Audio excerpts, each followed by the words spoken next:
get ourselves started. Lecture 5. We're progressing ever more quickly through the semester. We're now at the end of the second week. And so take a second now to sort of think back, where were you a week ago today, and where were you 2 weeks ago today, and where are you now? And hopefully some of you feel like you're in a slightly better place now than you were previously. And think about now where you'll probably be in 2 weeks compared to today. And I guarantee you will be ever more further towards knowing how to be an expert programmer, a code monkey, if you will.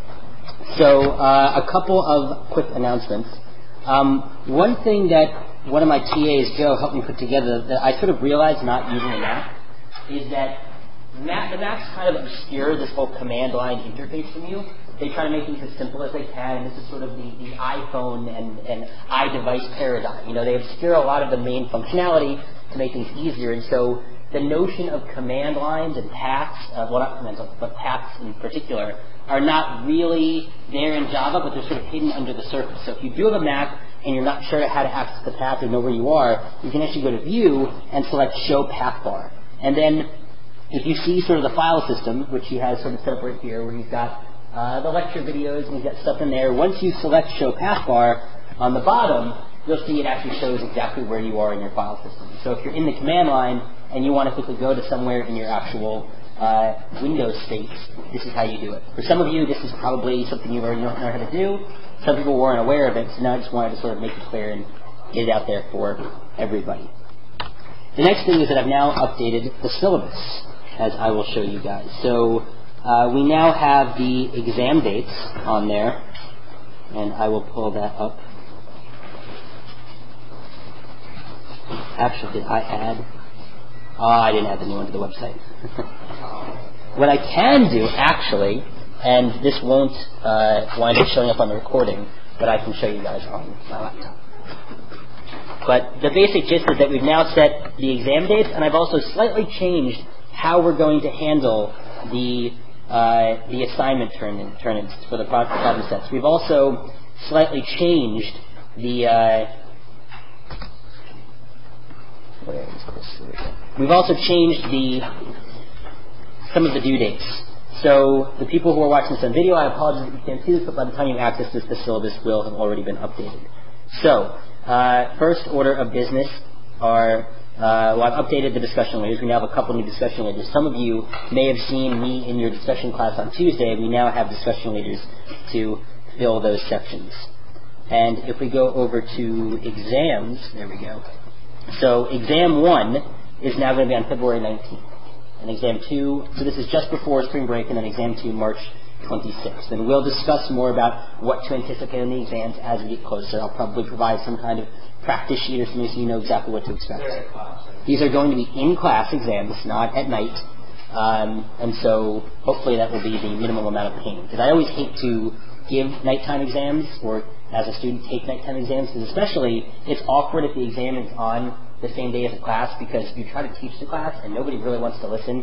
Everyone just wants to take the test. So I'm sure you guys don't want to be here at night, and so we'll kind of just take a class day and do the exams then. So I've also changed some of the release dates of the due dates of the problem sets.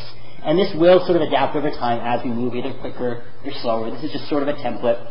So I think the cryptography assignment, problem set 1, which hasn't been released yet, was set to be due, well, at least one portion of it was set to be due this Tuesday. So I've taken that away. It won't be due this Tuesday. The actual problem set, which will probably go out over the weekend, maybe by Sunday night, will be due a week from Wednesday. So you'll have about 10 or 11 days to work on it. And really 2 solid discussion sections to work on it, which is sort of how I am configuring it. Originally I had problem sets due on Saturdays. Now I've got them due more on Wednesdays, because I figure a lot of people will want sort of the last day to be just after a discussion section, so you can get a lot of help as we sort of get closer to the end of it. And I've also done away with the design questions. So one of the things I wanted to sort of have early on was maybe have you guys turning in a handwritten set of how you plan to attack your problem assignment. There'd be some pseudocode, and I realized that was getting to be a little bit too much, so I kind of did away with that. I don't want you to be thinking too much about the design questions and not diving right into the program. So we've kind of done away with that, simplified things, and so this is sort of the new rubric for how we'll go. Are there any questions on exams or the problem sets? Someone asked already on the subreddit when you guys will be getting your grades back, and probably about 8 to 10 days after the assignment. So I would say by next Wednesday or Friday, I should have them released. So, plowing into the actual lecture itself. So we've been talking about variables. And I have now switched over to the computer again. So, welcome back to anybody who was following at home now. Now we're on the same page. So we've been talking about variables and talking about ways that we can invoke variables. We have to declare them first, and so you declare them by giving the type and then the name. And what does a declaration actually do? A declaration tells the computer, I'm going to be using this variable by this name. Go and reserve some place in memory for this variable. I'm not necessarily going to stick anything in there yet, but just keep it warm for me. Keep it there for me for when I do decide that I want to add things to it. And so you have to give the type because different types have different sizes, as we've seen, and so the computer needs to know how much memory am I actually going to allocate for these types. And then once you've declared it, you can go ahead and assign it a value. So you can, if it's an int, you can give it a value of 5, and you can give a double, a value of a decimal point. You can declare strings, and I actually have a typo in the string assignment. Does anybody know what it is? So the string actually does need to be capitalized. Quotations. So if I wrote this as is, it would give me a bug because strings need to be inside of quotations. If you just write this as is, it won't be able to interpret that. So we've seen sort of the different sizes that all of these various types are, and the main things that you'll be working with are ints, if you want to deal in integers, doubles, which are double precision floating point numbers if you want to deal in decimals, and then actually strings if you want to deal in words, not as much characters. So one thing we didn't talk about was initial values of these variables. So what happens if you declare it, but you don't actually give it a value and you try to use it? What Java does for you, it actually takes all of the variables that you declare and sort of assigns them an initial value. So if it's a number, it pretty much gives it a value of 0. So if you try to use it, then it won't really yell at you too much. It'll just sort of assume that it has this value. This is one nice improvement of Java over a language that came out earlier, C. C had no initial values.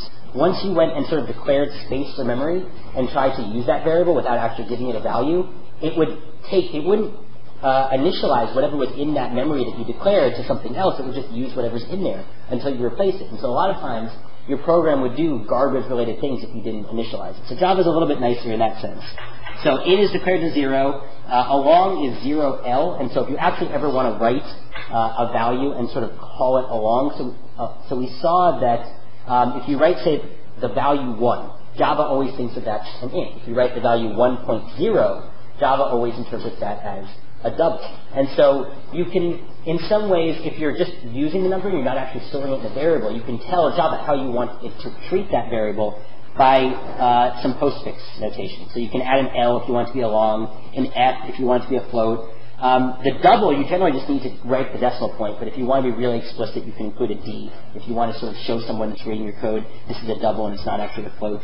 The character, don't worry too much about what that means. The /U actually says the typeset that you're using. So there are a couple different encodings for if you're writing, say, English characters, or you're writing Chinese characters. And so this is the Unicode set, which is sort of the standard. So /U means Unicode, and then 0000 is an ASCII number that says what that is representing. So this would be the ASCII for whatever 0 is. And I actually don't remember what the 0 in ASCII is. And the string is null. It means pretty much nothing. If you try to actually access this as is, it will give you a garbage because there's basically nothing in there. So Java has sort of this idea of nothing, and we call it null. But the main thing is that if you do declare a variable, try to assign it. Don't just use it willy-nilly because it might not do what you are hoping that it will do. So one thing I also didn't talk about was reserved keywords. So when you're naming your classes and your variables, there's sort of a defined set of keywords that you cannot use. Because there are things that so syntax that Java recognizes, and it needs to understand, for instance, when you're defining a class, that you are defining a class. And so the class word itself cannot be used in a variable. It can't be used as a function name. Now you can include it in the variable name, so I could say like Java class, and I can name my variable that, but I can't just say class. So I saw some people last week when they were trying to name their programs, when we were declaring our class, so I had like public class hello, some people thought, well, okay, this is sort of for today's class, so they went public class class. And that should give you an error because you can't name your class. And so if your thing is named class.java, then you're going to run into errors. The public keyword is also another one that's reserved.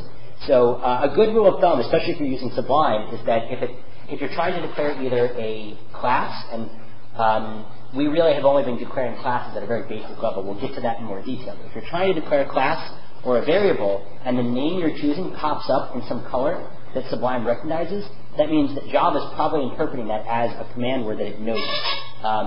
So for instance, also a type. You can't have any of your variables called string or called int, because Java sees the keyword int, and it doesn't interpret that as a variable name, it interprets that as I'm about to declare an int. So you can't use certain reserved keywords and certain types. And so in general, in Sublime, types are blue, and a lot of keywords are pink. And so if you see something pop up as blue or pink, stay away from it. Change it to something else. We talked about precision problems on Wednesday, specifically that we cannot represent an infinite number of numbers, which there are an infinite number of numbers in the universe with a finite amount of memory. So we have precision problems. We can represent them only to a certain level of accuracy. And so occasionally this will cause problems. And while we might not run into this issue specifically in class, it's something that we have to show you so you can keep an eye out for it. Because if you're debugging your problem, this could be the source of a problem if you just sort of take for granted that a decimal operation is going to give you the exact result that you're expecting it to give you. We talked about a new class in Java that's sort of already created for you. So again, what is Java really? Java is syntax, and Java is libraries. Right now, you are familiar with probably 60 to 70% of all of Java syntax, as far as the types of programs that you can run. I mean, Java syntax is really variables, if statements, looping statements, class statements, and function statements. These 5 things we've kind of seen in some form or another already. This is almost all of Java syntax. But then the remainder is really figuring out what libraries exist and how to use those libraries to our advantage. And so the first sort of library, the first class that we saw that was already created for us was the math class. And so the math sort of package, if you will, is a predefined package that you can invoke, and you use a dot to sort of drill inside and see what's inside. You can access functions that exist within the math class by typing math dot and whatever the function name is. So we had math.pow for power, which took 2 arguments, the first being whatever your base was, and then the second argument being whatever power you wanted to raise to. And so you could do exponentiation in this way by invoking this math.pow. Likewise, we have math.square-root and math.sine, and if you click the link on the website to go to sort of the math class page, you can see all the different functions that you could use. And so one thing that you're going to have to get comfortable with is going and checking the Java documentation often so that you can see what functions are available to you. You will not memorize all of the functions that are in Java. Nor will you be expected to memorize them. I barely know most of the functions that exist, and whenever I want to do something, I go and Google what package is available for me to do it. So I would say I'm more concerned with teaching you how to find the function you're looking for than to actually memorize that function is there. But suffice to say, we looked at our first set of functions that were already pre-created for us, and that was in the math class. Another thing I didn't touch on Wednesday is order of operations when you're doing math. So we've been doing simple statements. We just did sort of a plus between 2 operands. We did a division. What happens when you want to string together sort of a lot of math statements? From algebra, we know that you have order of operations. Multiplication and division are always taken first, then addition and subtraction. Actually, if you include exponentiation, that's taken before everything. As a good sort of style tip, as a rule of thumb in Java, always use parentheses. That way there's no confusion with what you mean. So if you wanted to do, say, x plus y times z, even though we know it's going to do the y times z operation first, to make that explicit, just include parentheses. Because this way there's 0 chance of you ever accidentally having something evaluated in the wrong order. And we saw that this was really important when we wanted to, say, add a string and a number versus a number and a number. When you add a string to a number, it converts the number into a string and does the concatenation operation, which takes two strings and sort of glues them together. So it converts the number into a string, and then it treats it as if it were adding two strings together. So if I just did the top line without any parentheses, Java sort of takes that as a multi-argument function. If I were to say put this into println, it would say, okay, you've given me three things. One's a string, two are numbers. I'm going to convert those two numbers into strings and glue them all together. So the final result of line 1 would be the result is 510, because it would just sort of glue it all together. But if you have parentheses around the numbers, they'll take the two numbers first and add 5 plus 10, because if it sees a plus and then it sees the left as a number and the right as a number, then it knows to evaluate that as an addition and not a concatenation. So by using parentheses, there's zero chance that I'll sort of get confused and do the wrong thing. Yeah, so the main idea is that whenever you're combining multiple operations, say you've got three distinct operations, so in this case I've got two operations, I've got two additions. I'm taking the result is, and I'm adding 5, and I'm adding 10. The way that Java does this is if you have, for instance, three things that are separated by two operands, Java occasionally will sort of take this as, rather than, so the way we do this in our head is we might say the result is, and then add 5 to it. And then we'll take that result and then add 10 to it. Java doesn't necessarily work this way. So Java, because you're compiling things and sort of reading everything all at once and then running, it's not reading it line by line from left to right, it will sort of take that input and try to do it all at once. And rather than seeing string plus int, evaluate that, and then that value plus another int, it will just say string plus int plus int. Okay, I want to convert all of my numbers to strings and add them all together. So it's really the difference between whether I want to do a mathematical operation, such as actually adding 5 to 10, or I want to sort of glue all of the values of these numbers together. And so as a tip, use parentheses whenever you have more than one operation. It's just sort of a good rule of thumb. So towards the end of class, we talked about functions. And this is sort of our real first way that we are starting to break out of our main function. Everything we've done so far has been within this main function, and if our ability to program sort of ended there, then every single program that we use would look like this single main function and then massive thousands and thousands and millions of lines of code. If the entire, say, Linux operating system, which is written in a programming language, Windows is written in a programming language, if that was inside of a single main statement, it would be millions and millions and millions of lines long.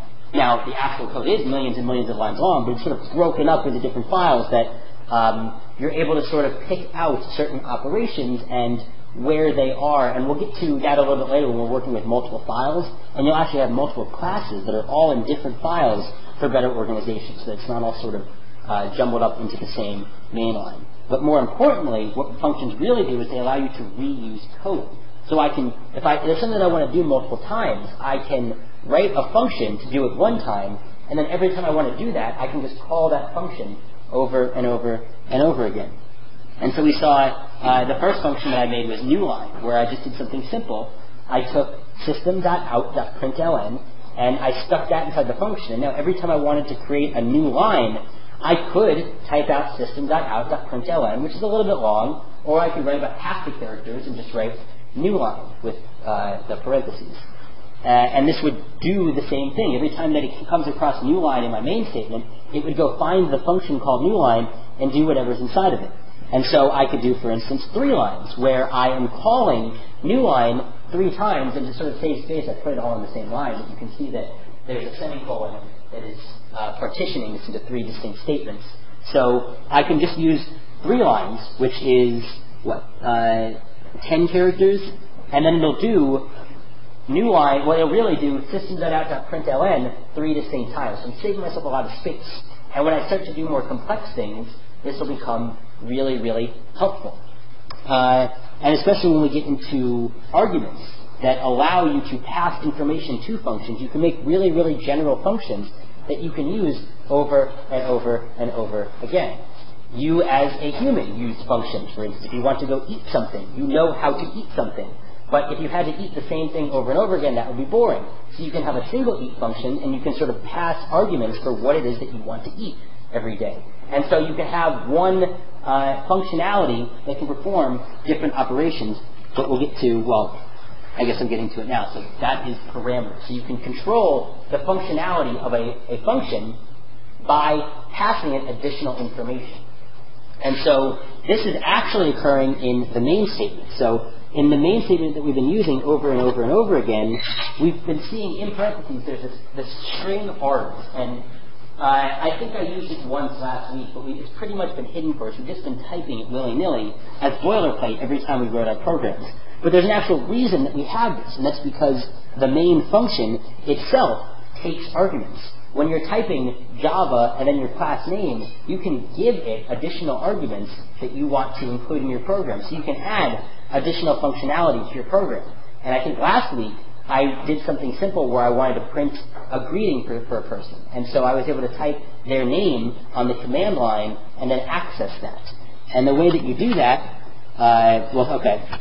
the way that you do that is using string args. So to take sort of a step back, because there's a couple things that you need to do to sort of unravel this statement, and that's to first understand why the args has brackets after it. What it's doing is it's telling you that this is an array. This is a type that we haven't really seen in Java, but I want to sort of expose you to it because we're going to be seeing it again and again and again. An array, rather than being a single object like most types are, it's a collection of objects. You can almost imagine an array being like a series of lockers. And each of those lockers has something inside of it. It could be a string. It could be an int.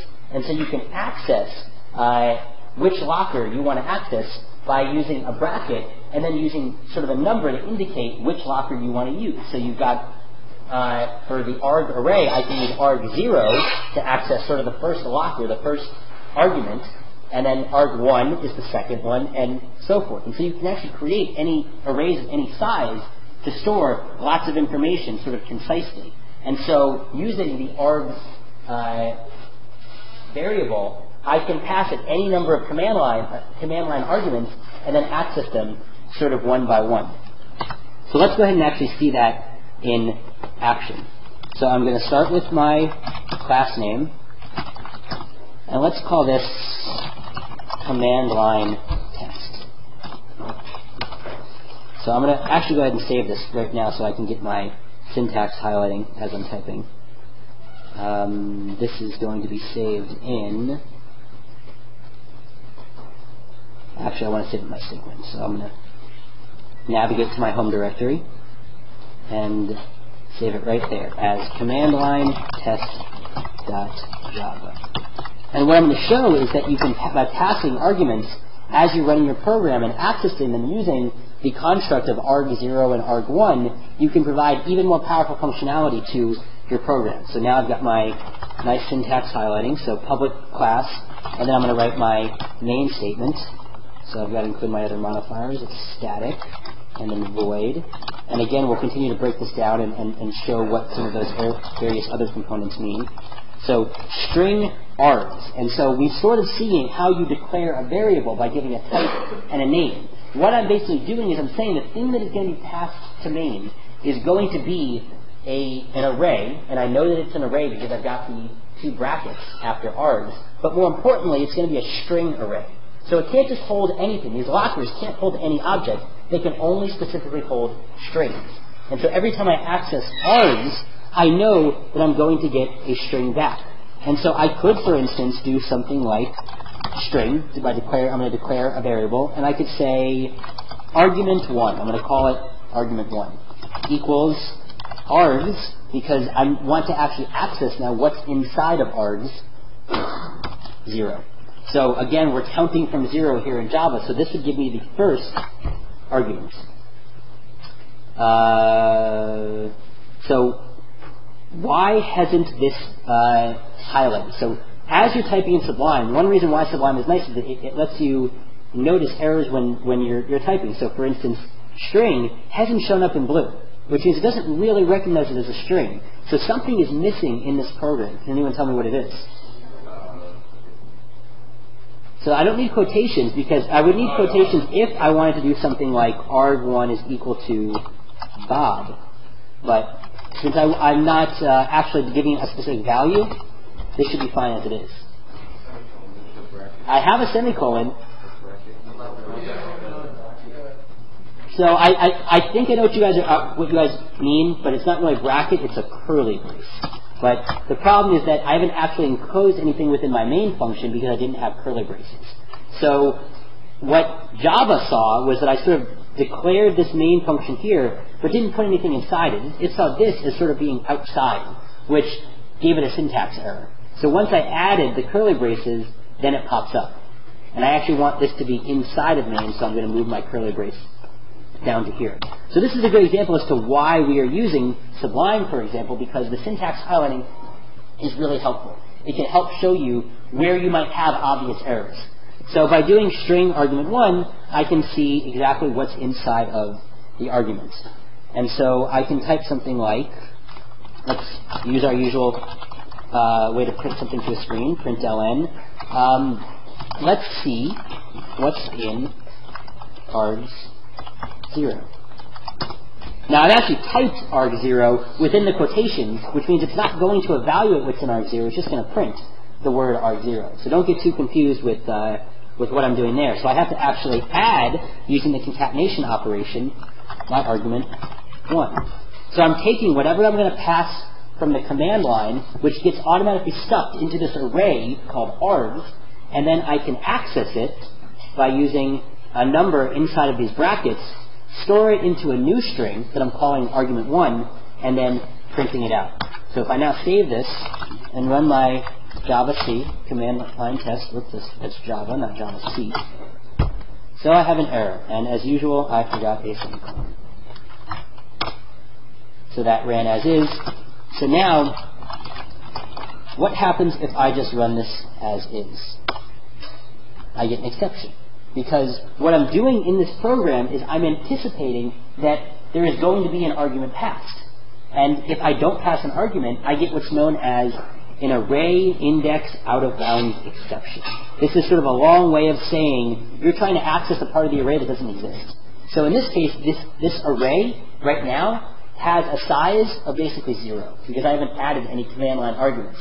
And as I add more and more arguments to my program, the array sort of builds depending on how many arguments I've added. But I didn't include anything. I just wrote Java command line test without giving it anything, so the array is 0. If I try to access anything in the array in line 4, it spits out an error at me. So let's actually give it an argument right now. And let's just say happy, happy, joy, joy, because we're going to be very happy if this works. And now you see, I get to see what's inside of command line test, happy, happy, joy, joy. Question? Is it possible to turn on those lights when we get to the color? So is that difficult to see? Because if it is, yes, I can definitely turn off the lights. The light there when we get to the color. Oh yeah, those actually are usually off. Someone must have turned them on previously. Yeah. Is that better? Okay, good. Yeah, so if I'm talking and talking, you guys can't see, definitely let me know. So, if you were blind before this, hopefully now you can see. But the main idea is that I passed a command line argument, I passed a string to it, and now I can see what's actually inside that args array that I passed to it. So you can use this if you want to, say, require some input from the user. You can have them pass you additional arguments. Now notice that I used quotations to signify that this is all one argument. What happens if I don't use those quotations? Will it give me an error? So what's going to happen when I pass this happy, happy, joy, joy without quotations? Does anybody want to take a ballpark guess? But it won't give me an error. Well, let's see. So all it sees is happy. So what's going on is that it's interpreting every space as a different argument. And this is actually how you give Java additional arguments. You separate them by spaces. So what Java sees now is I've actually given you 4 arguments. And the args array has now grown 1, 2, 3, 4 times. And so I could access arg0, which would be happy, arg1, which would also be happy, arg2, which would be joy, and then arg3, which would also be joy. And so you can definitely give it more than one command line argument depending on what it is that you are doing. So if you want to include spaces, you have to use quotation marks. Another thing, let's say that I want to instead pass it a number. So I want to instead call this an int, because I'm going to pass it a number, and so I want to do something with that int. And let's say that I want to actually do some math. So I want to add argument 1 plus 5. So notice that I'm using parentheses, so I'll actually take the number itself here, add it to 5, and then print out the result. And I'll make this a little more descriptive. I'll say arg0 plus 5. And maybe include this in parentheses as well. So it'll all be outputted nicely. So I'm going to compile that, and I get an error. Yeah, because I need an extra.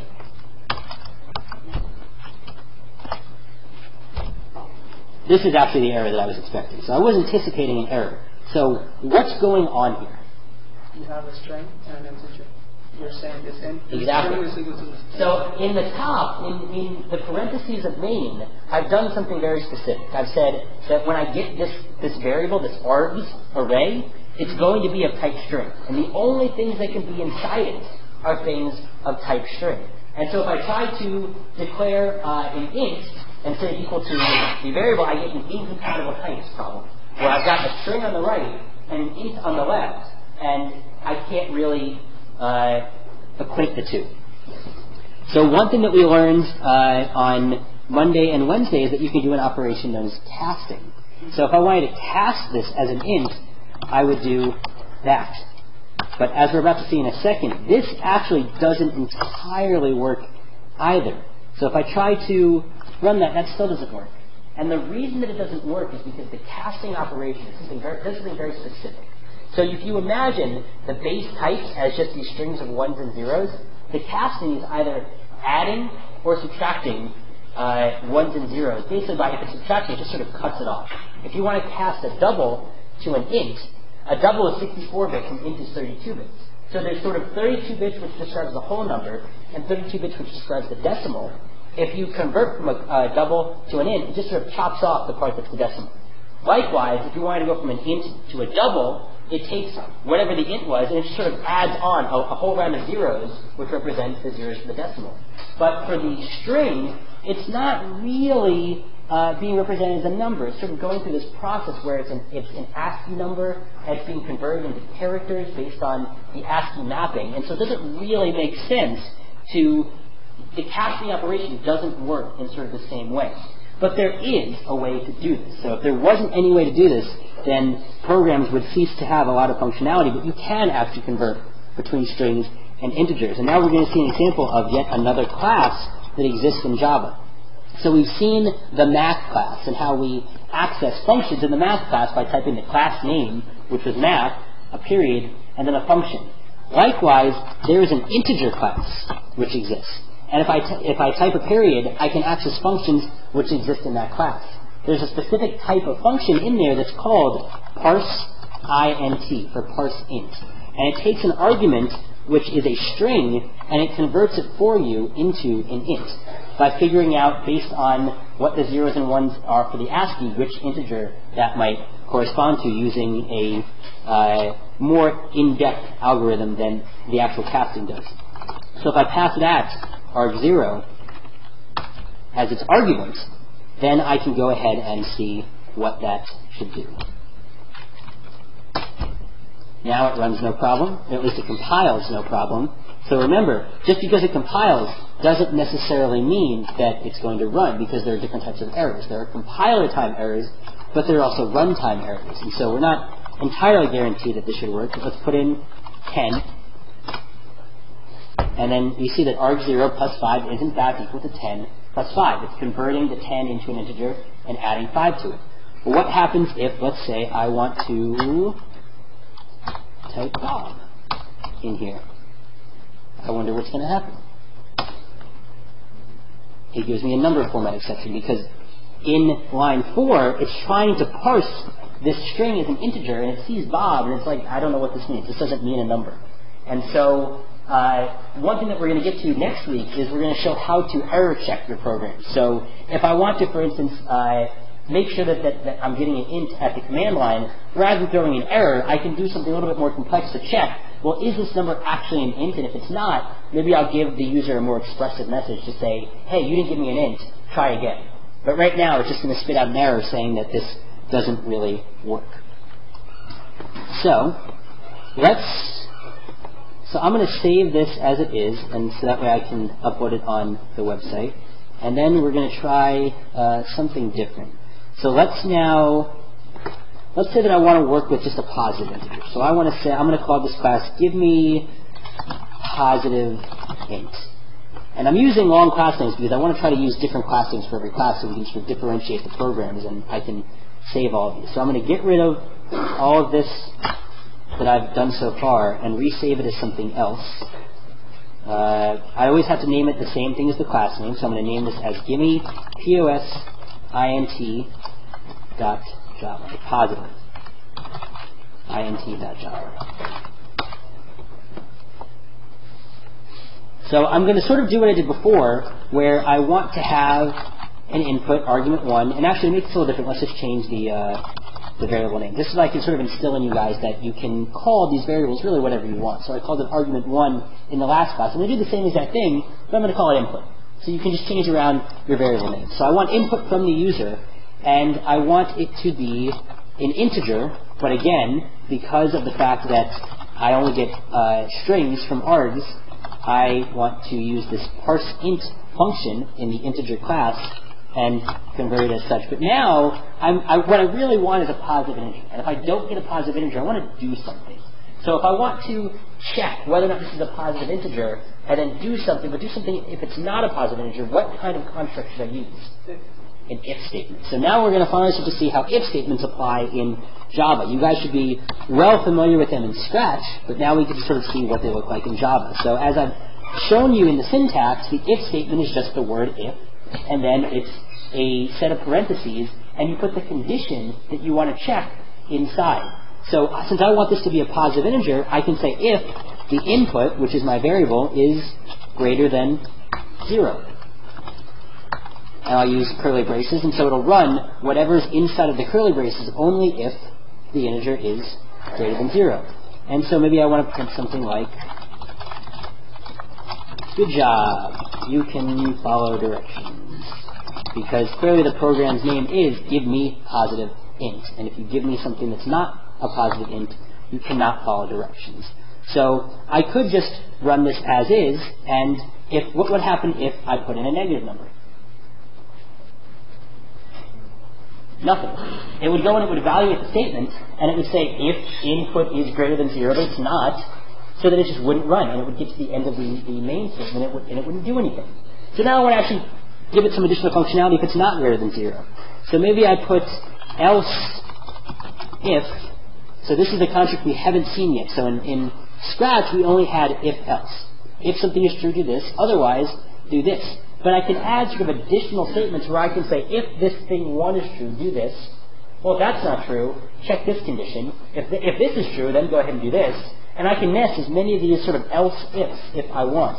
So I can say else if the input is less than 0, do something else. Print out program failed. So now let's go ahead and actually run this. So I'm going to compile it. It's no longer called command line test. Now it is called gimme positive int.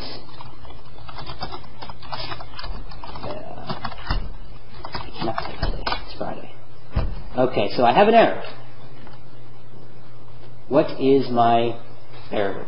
So clearly there is a mismatch between my file name and my class name, and that's because I'm missing an I right here. Simple, stupid, but luckily Java's smart enough to tell me that this is actually the problem, so I can fix it relatively quickly. And now it runs, so now Java, gimme positive int. If I do this without command line arguments, what's going to happen? It's going to give me an error. It's going to say that same array index out of bounds exception because I'm trying to access arg0, but there is no arg0 to access. So I'm going to give it 10, which is in fact a positive integer. And it says, it rewards me. It says, good job. So what happens now if I wanted to put in, say, -7? Is this going to work as expected? Yeah, well, it failed on me, but I was expecting it to fail, so it's okay. Let's try a corner case. What would happen if I put in, say, 0? It wouldn't run at all, because I'm checking two conditions. I'm checking if it's greater than 0, do this, and if it's less than 0, do this, but I haven't really included anything for if it's 0. And this is sort of one thing you're going to have to think about as a programmer, is that when you want to accept some kind of input, you have to consider all possible cases. You don't want your program to have unexpected behavior if they give you something that you weren't expecting. So I need to think about sort of the full gamut of integers that they can give me, which include positive integers, negative integers, and also 0. So let's add in now an else statement. So I could say else if input equals 0, which would be true, and it would sort of cover all the cases. But maybe I want to say, okay, just in case, I think I've covered positive, I think I've covered negative. If they give me anything else, just print something else. But since this is going to be an int, and the only other thing that they can give me is 0, maybe I want to print why you give me 0, and be really angry, because I wanted a positive integer, and all they're doing is giving me 0. So if I run this as is, it shouldn't run effectively because I haven't compiled it. So remember, every time that you want to change your program, you have to compile it. And this is an error that you might run across again and again, where you'll be making changes and you realize, why isn't it doing what I want it to do? Remember, you always have to go back and compile it. So now if I add this with 0, I get exactly what I'm expecting. Yeah? Yes, there is actually. So the difference is that there's no condition in the else. So notice how the else is going to run so long as the if statement is not true. No matter what else the program does, as long as the if statement is not true, this will run. Whereas in the else if, it actually does take in an additional condition where the else if will only run if that condition is fulfilled. So in this case, I've gone ahead and been very expressive in my condition where this includes the entire range of negative integers. I could have done something really stupid and said only if the input is equal to -5. Now immediately something should be jumping out at you. Why on earth do I have two equal signs when I want to do equals? Because 1 equals is an assignment, and so if I do this, it's going to set input equal to -5, but that's not a condition. That won't actually return me a Boolean value. And an if statement can only evaluate a Boolean value. So I need to use two equal signs to sort of get around that. So whenever you want something to be strictly equal to something else and you want to test for equality, use two equal signs instead of just the one. And if I did this, then if I give the program anything but -5, this will never run. It will only run strictly when this condition is true. So I can sort of go one step further with this and bring this back full circle to our functions by taking all of this sort of functionality and storing it somewhere else. So I'm going to cut this, but I still have it somewhere, and create a new function outside of main, and I'm going to call it positive integer text. And I'm going to include the program that I had before. So now, if I want to invoke positive integer test, I just have to call it from the main function by giving it its name. So again, one thing with Sublime in particular is that if you are defining a function, you're saying, this is where I'm actually telling you what the function does, it codes it in this green font. But when you're invoking the function, when you're actually calling the function for it to do what you want, it doesn't do anything special to it. So don't be surprised if this doesn't turn up green. Now, if I run this as is, I'm going to get an error. Does anybody see what that error is? Try to follow the logical program flow and think about what might give me a problem in terms of arguments. I don't have an argument for the input. So this is something that we're going to come back to in more detail later, but in Java it's known as scoping. If you define a variable within some set of curly braces, it's only valid within that set of curly braces. If you then go to a different function or go somewhere else in your program, it doesn't know about that function anymore. And the reasons as to why it's very rigorous like this we'll come back to later, but suffice to say, just because I've defined input here, the entire program doesn't have access to it, only the main function does. So this will get to here, and it will say, wait, else if input, I don't know what this means. This input doesn't mean anything to me. And actually I'm going to do that so it's easier to read. Now let's confirm this. So if I save it and try to run it, then I'm actually going to get an error because it's trying to process, as it's compiling, this input, but it realizes that input wasn't actually declared anywhere. And so you get an error, cannot find the symbol because it hasn't been declared, it doesn't exist. So I have to pass it input. But again, when you define a function and you are defining the parameters of that function, you can't just get away with giving the name, you have to also give the type. So I have to say int input. So just like I have string args, I have int input. And you should get into this habit, especially if you're using Sublime, that whenever you are creating functions, you should always have alternating series of blue and orange.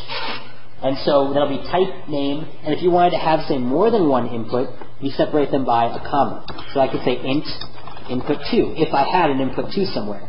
And so you'll see sort of this alternating pattern of type name comma, to separate all of your arguments. And so I could get away with doing this, and this will give me the exact same functionality that I had before. But as another point of note, what's actually happening here, so one question you might have is, why do I have to include the type? I'm passing an int here through this function. Java knows it's an int. I've declared it up here that it's an int. Why do I have to sort of redeclare that it's an int over here? That's because what's actually happening is, even though it's passing the value of the variable, it's not actually passing the variable itself.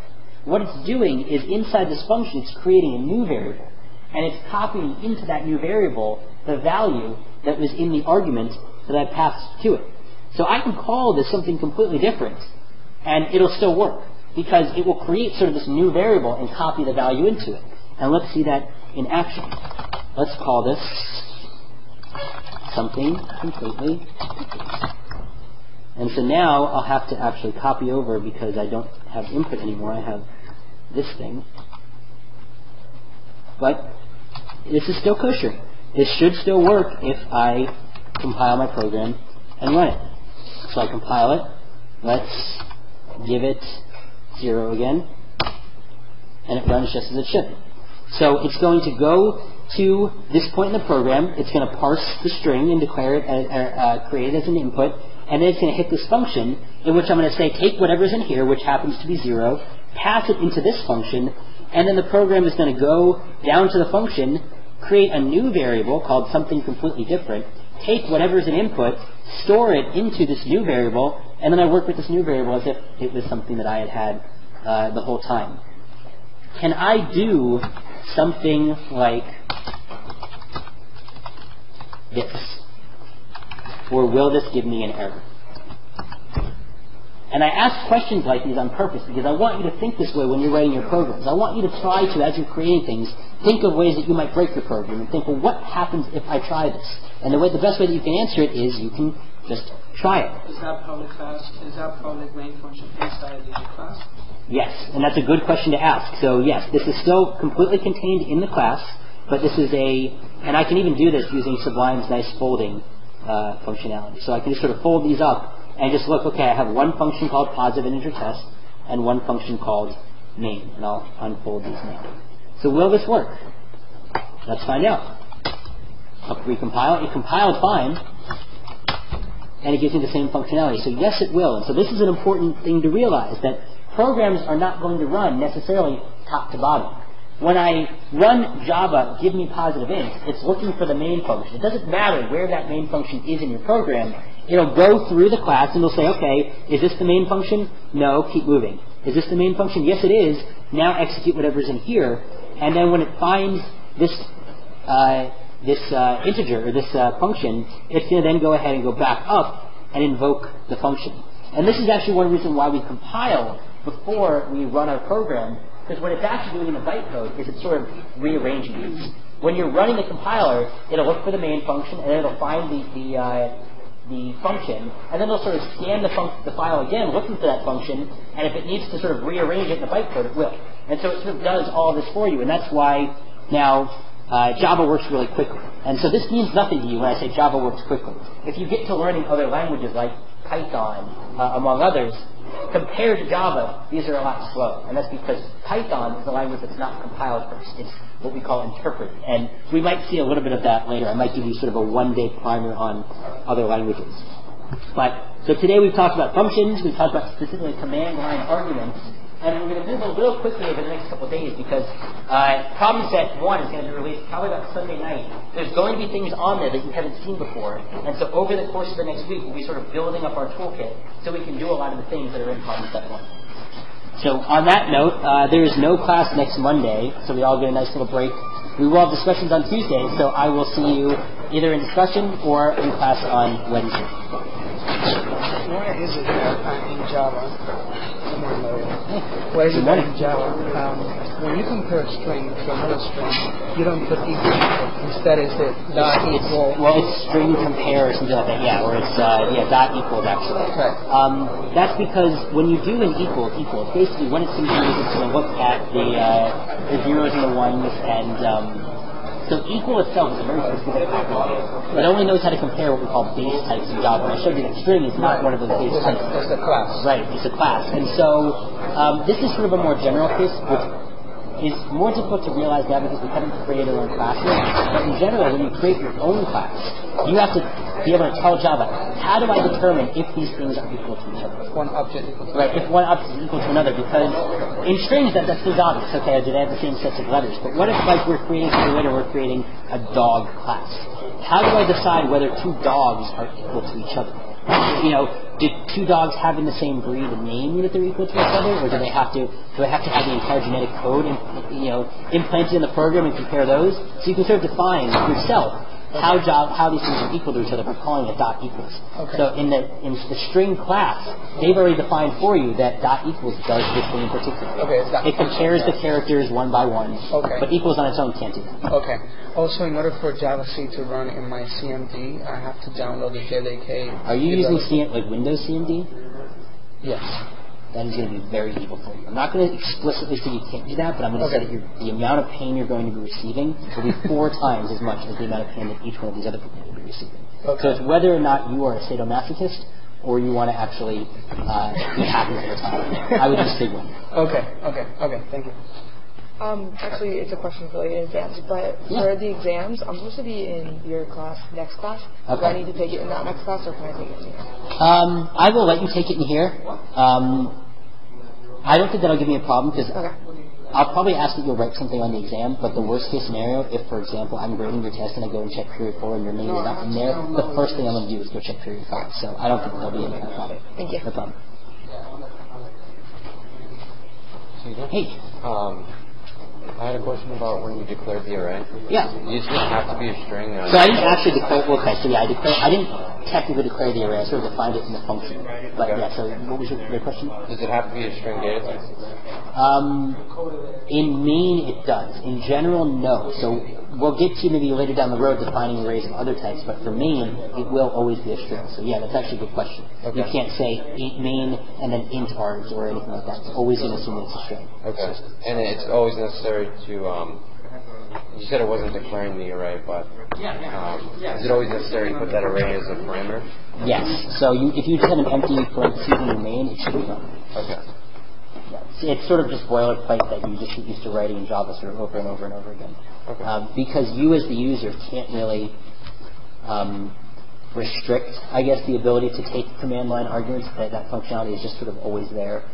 And the reasons are a little more technical. Okay. Yeah. Thank you. Suffice to say, just keep used to writing public static void name string args every time you write your main function. I just want to make sure I'm understanding this right. Yeah. So, like when you had the second